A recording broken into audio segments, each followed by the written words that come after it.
Student, आज की class में हम क्षार कल्पना का अध्ययन करेंगे। जैसा आप लोगों ने इसको अष्टांग हृदय में भी पढ़ा होगा, क्षार कल्पना के बारे में या क्षार से संबंधित अध्याय के बारे में।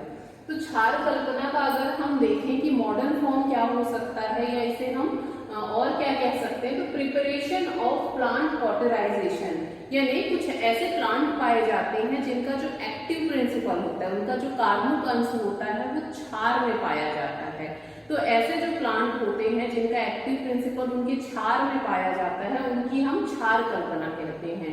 अगर क्षार शब्द की बात करें तो क्षार से जो तात्पर्य होता है कटु, तीक्ष्ण, दाहक, संक्षारक, ये होता है। अगर डेफिनेशन की बात करें तो ये उसकी निरुक्ति भी हम कह सकते हैं और परिभाषा भी कह सकते हैं।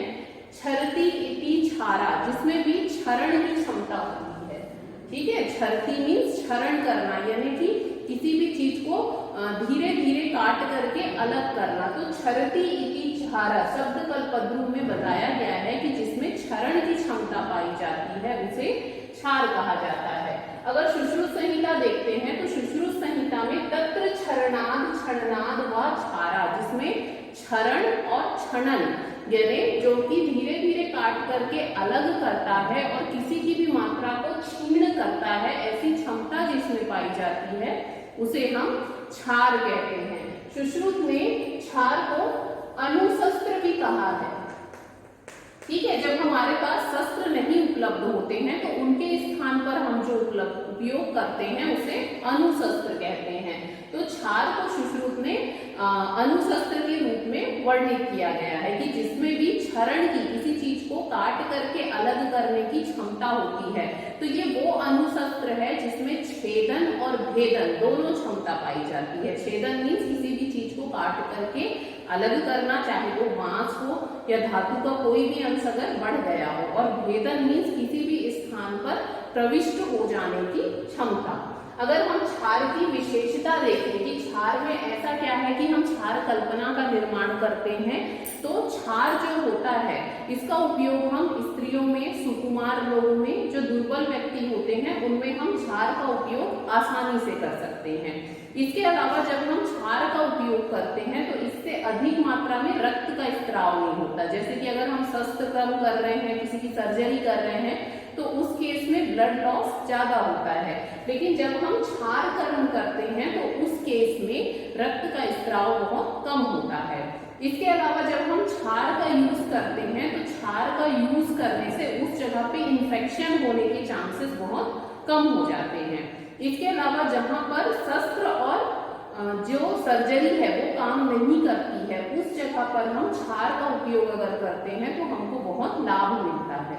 ठीक है, तो इसीलिए जो क्षार होता है इसका वर्णन हम करते हैं या इसका अध्ययन हम करते हैं। अगर हम प्रकार की बात करें कि क्षार कितने प्रकार के होते हैं, या शास्त्रों में जब हम क्षार का अध्ययन करते हैं तो कौन कौन से क्षार होते हैं, तो पहला हम देखते हैं प्रयोग के आधार पर। प्रयोग के आधार पर मतलब कितने प्रकार से हम क्षार को उपयोग कर सकते हैं, या फिर जब हम क्षार का उपयोग करते हैं तो वो किस फॉर्म में रहता है। तो प्रयोग के आधार पर ये दो प्रकार का है, प्रतिसारणी और पानी। प्रतिसारणी मीन्स होता है फैलाने योग्य। तो कोई भी चीज जब पाउडर फॉर्म में होती है तभी हम उसको प्रतिसारण या फैला सकते हैं। पानी, पानी मीन्स लिक्विड। तो जहां पर क्षार लिक्विड स्टेट पे होता है तो प्रतिसारणी जो होता है चूर्ण को इंडिकेट करता है, और पानी जो है वो क्षार की द्रव अवस्था को इंडिकेट करता है। तो प्रयोग के आधार पर ये दो प्रकार की होती है, एक तो चूर्ण के रूप में और दूसरा द्रव के रूप में। इसे प्रतिसारणी कहा जाता है। इसका यूज ज्यादातर बाह्य रोगों में किया जाता है। क्षार का इंटरनल यूज भी है लेकिन वो है पानी के रूप में, और प्रतिसारणी के रूप में इसका यूज बाह्य रोग में ज्यादातर स्किन डिजीज पे किया जाता है, और पानी के रूप में इसका उपयोग उदरगत रोगों में किया जाता है क्योंकि ये एल्केलाइन है, तो एसिडिटी के केस में इसका यूज किया जाता है।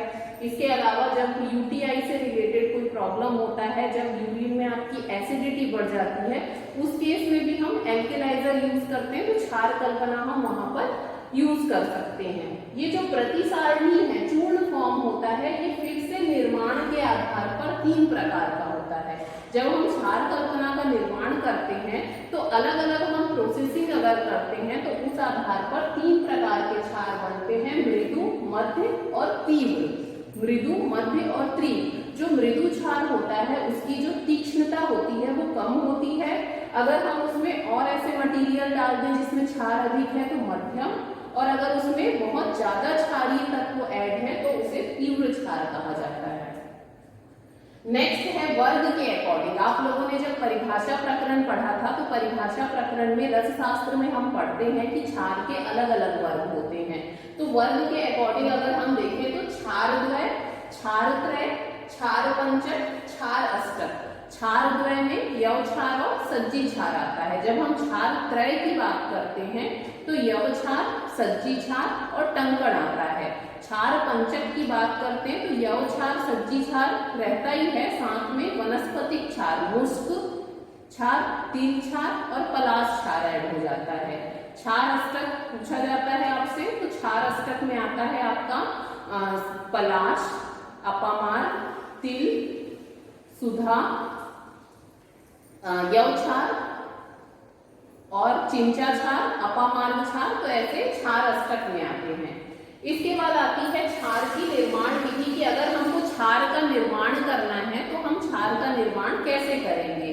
तो नॉर्मली आप लोगों ने क्षार का जो निर्माण होता है, जैसा कि अच्छा ये वाला पॉइंट छूटा कि प्राप्ति स्थान के आधार पर, प्राप्ति स्थान बोल सकते हैं या प्राप्ति स्रोत बोल सकते हैं कि किसके थ्रू हमको प्राप्त हो रहा है।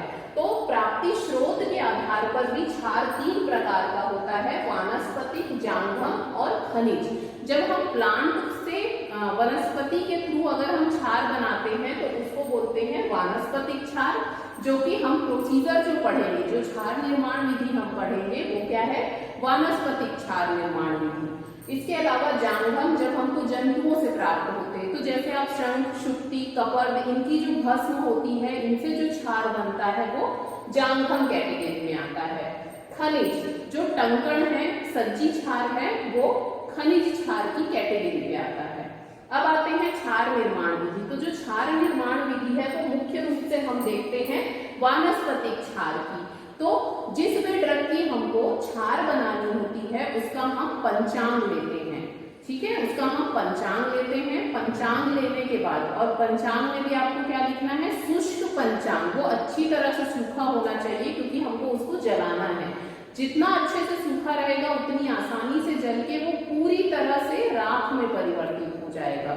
यहाँ पर हमको कार्बन फॉर्म नहीं चाहिए जैसा हमको मसी में या लवण में चाहिए, यहाँ पर हमको पूरी उसकी भस्म चाहिए। तो हम किसी भी शुष्क द्रव्य का पंचांग लेकर के, किसी भी द्रव्य का शुष्क पंचांग लेके उसको जलाते हैं। जब वो पूरी तरह से जल के राख में परिवर्तित हो जाता है तो इस राख से 4 गुना पानी या 6 गुना पानी। तो यहाँ पर आपका कॉन्सेप्ट चेंज होता है।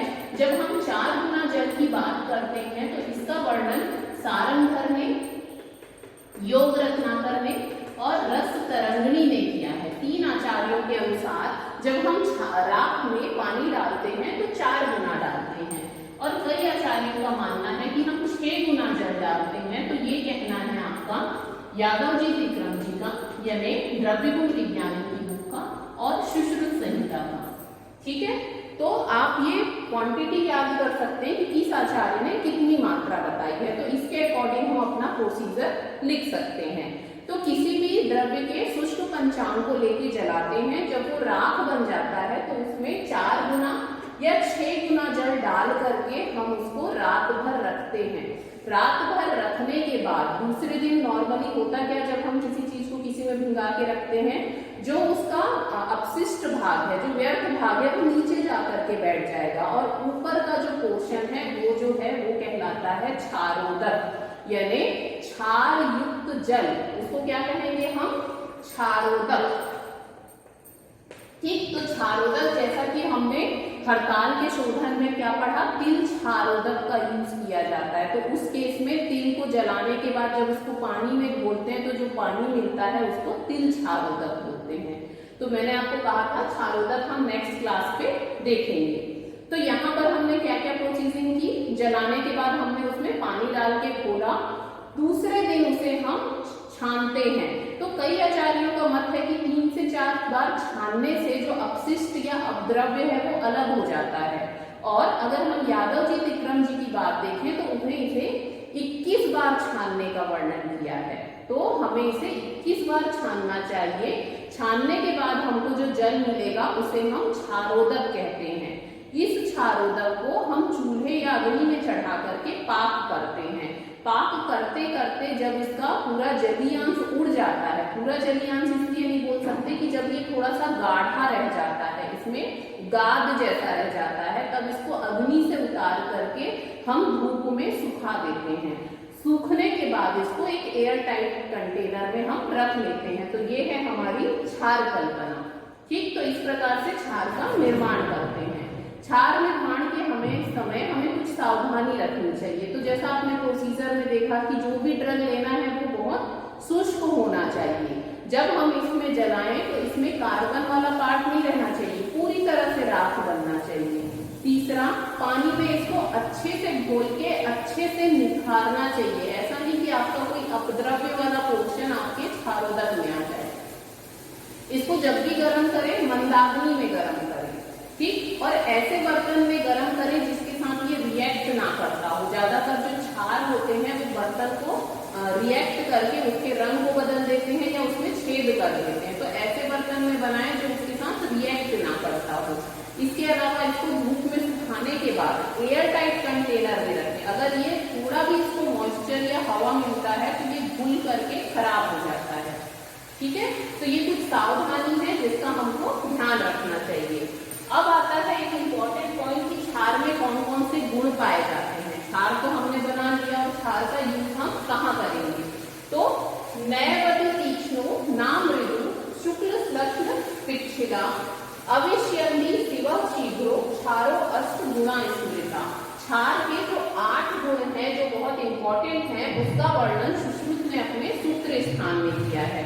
इन्हीं गुणों के कारण हम इसका यूज मेडिसिन पर्पस से करते हैं। तो नैव अति तीक्ष्ण, जो क्षार हम बना रहे हैं वो अति तीक्ष्ण भी नहीं होना चाहिए, ना मृदु, ना बहुत ही मृदु होना चाहिए। शुक्ल श्वेत वर्ण का होना चाहिए। श्लक्ष्ण शून्य में श्लक्ष्ण होना चाहिए। पिक्षिला पिक्षिल होना चाहिए। अविष्यन्दी अविष्यन्दी यानी नॉन स्प्रेडिंग, अप्रसरणशील, फैलने वाला नहीं होना चाहिए। शिव मीन्स होता है कल्याणकारी, शीघ्र मीन्स जल्दी काम करने वाला। तो ये जो 8 गुण हैं क्षार में पाए जाते हैं। अगर क्षार की मात्रा की बात की जाए तो क्षार की मात्रा 2 से 8 रत्ती बताई गई है। ठीक है, तो ये पेशेंट के अकॉर्डिंग या फिर किस पर्पज से हम उपयोग कर रहे हैं उसके अकॉर्डिंग इसकी मात्रा कम या ज्यादा हो सकती है। अगर सवीरिता अवधि देखें तो क्षार की जो सवीरिता अवधि है वो 5 वर्ष बताई गई है। तो जितनी भी क्षार कल्पना है इनके जो एक्टिव प्रिंसिपल है उस प्लांट में पाए जाने वाले क्षार के अंदर होते हैं। और जब भी हम क्षार कल्पना का अध्ययन करते हैं मैक्सिममली क्षार का तो एक्सटर्नल यूज होता है क्षार कर्म के लिए, जो आप लोगों ने फर्स्ट ईयर पे पढ़ा होगा क्षार कर्म। लेकिन इसका जो उपयोग है इंटरनल भी करते हैं जब ये पानी फॉर्म में होता है। इसके अलावा अगर आप देखेंगे तो जो क्षार कल्पना है, क्षार सूत्र निर्माण आपके लिए एक पॉइंट है जो आपको पढ़ना है। और इसका जो सबसे मेन एग्जांपल या बेस्ट एग्जांपल है प्रैक्टिकली केस पे वो है अपामार्ग क्षार। तो अपामार्ग क्षार का हम डिटेल में स्टडी करेंगे। तो ये टॉपिक जो क्षार कल्पना का है इसको हम नेक्स्ट क्लास में पढ़ेंगे। Thank you.